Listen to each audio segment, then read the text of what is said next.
Here we go, talking about ego defense mechanisms. This is really an interesting one. And here's what's going to happen when you start looking at these. You're going to say, I see these everywhere. I see these in my friends. I see these in my family. But you also need to see them in yourself. Remember, when you point one finger at somebody else, you're pointing three fingers back at yourself, and your thumb's kind of going off in that direction. So it's ego defense mechanisms. You are protecting your own ego by doing these things. So the thing that probably should happen instead of ego defense mechanisms is you should be looking at yourself and fixing yourself. You don't want to fix yourself because that's hard. So you defend your ego by doing all these defense mechanisms that don't solve the problem. They delay fixing the problem. So let's look at the first one. And by the way, before we even go on to the first one, I highly recommend, since we're having you record or watch these videos at home, I recommend that when you see something on the screen, you pause, you write it down, and then you can keep going and listening, because I think you can't listen and write at the same time, and you get the value of being able to pause that. So please do that. So on the next slide, I'm going to click here, pause it now, and then when you're done writing down whatever you need to write down, you can keep going. Okay, repression. To repress means to push down, to forget something.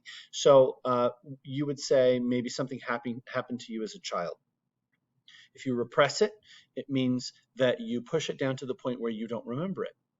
And then a therapist may go in and say, let's take a look. Let's see if something happened that is buried deep in your unconscious.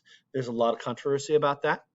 There is many psychologists say that repressed memories are implanted rather than recalled.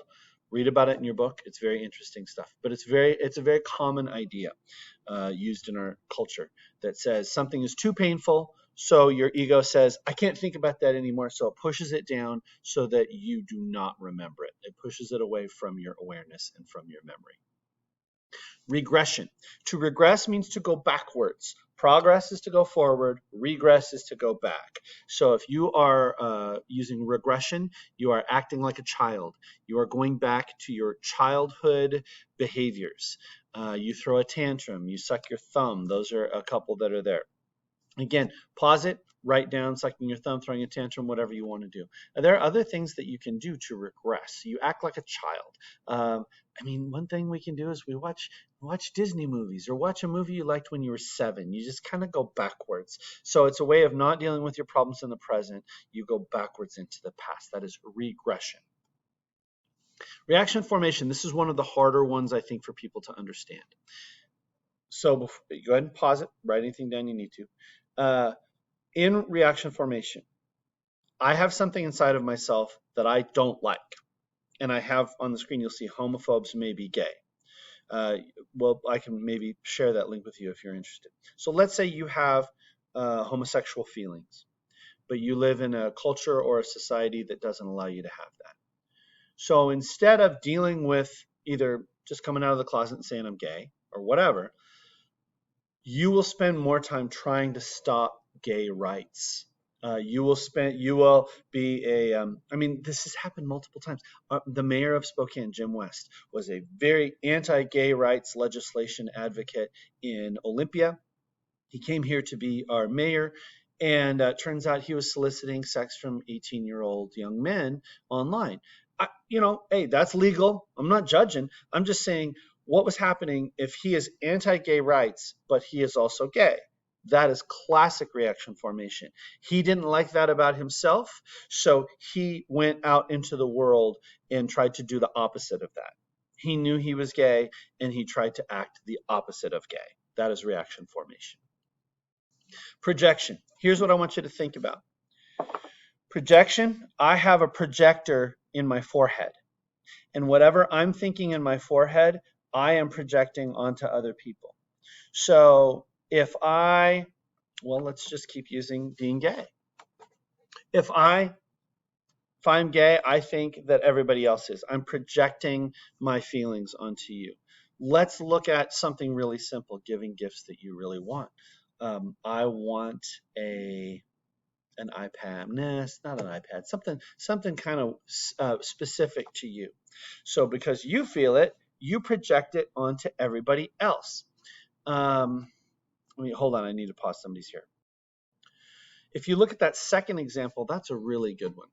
And let's just back up and think, if you say to somebody, do you think everybody's honest, or do you think most people would cheat you if they got a chance? Their answer may likely be, according to Freud, would likely be a projection of how they truly feel. So if they say, oh yeah, everybody's dishonest in their hearts, well, that might be they're projecting because they're dishonest. Have you ever noticed that people who are really sweet and innocent think everybody else is sweet and innocent? And everybody who's kind of dastardly and backhanded thinks everybody else is dastardly and backhanded? That is projection. You are looking at something inside of yourself, and you're not really looking at it. You're projecting it onto other people, thinking everybody feels the same way. Rationalization. Now, again, we're talking about Freud, so I'm going to bring up some examples that maybe you think, okay, maybe this doesn't happen in real life. This is just Freud. Again, everything with Freud, you just say, grain of salt right here in my mouth. But rationalization, my example right here is, why do people buy big trucks and sports cars? So let's say you turn 50 and you buy a convertible sports car. Maybe this is somebody you know, so I'm not going to say anything, but I think a lot of us have a theory as to why they're doing it.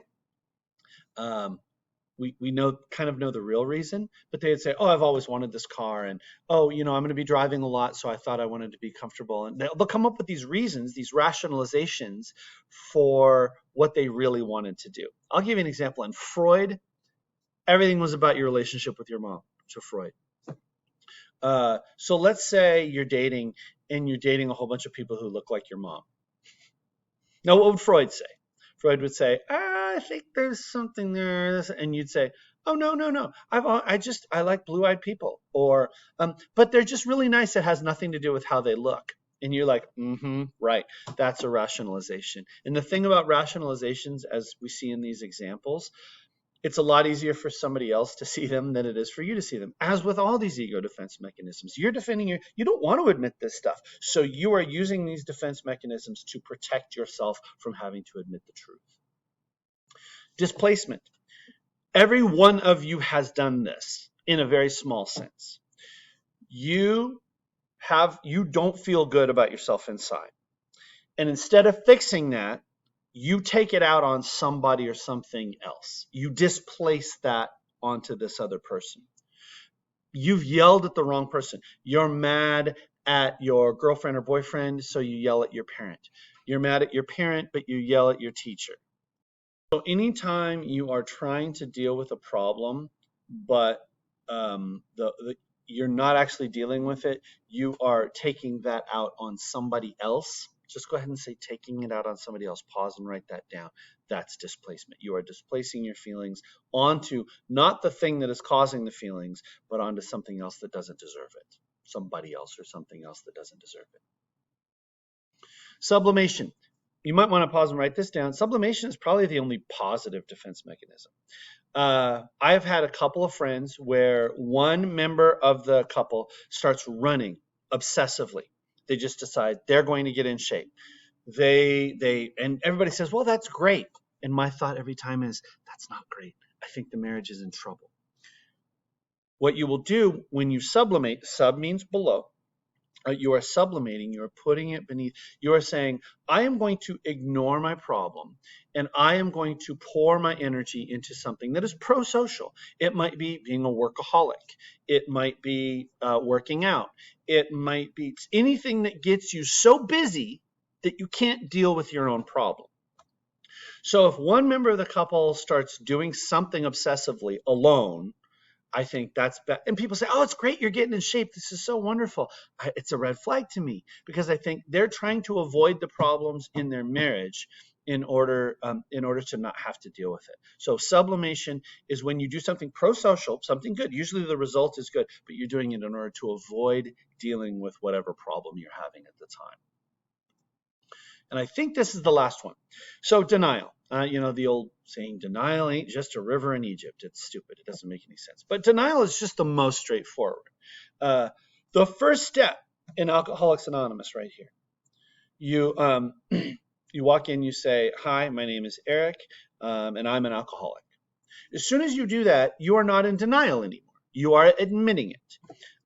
Anybody who is in denial will say, "Oh, I could stop drinking anytime I wanted to. I could stop smoking anytime I want to. I could lose weight anytime I wanted to. Whatever else." Instead of saying, "You know what? There's something that I need to deal with," we just say, "It's not a problem. I can. It's not really a problem. I can deal with this. It's not a big deal." So denial is straight up saying that it's you're not even trying to be subtle about it. You're just saying, "No, I'm not. You know, you're not my mom." That's kind of how you're doing it.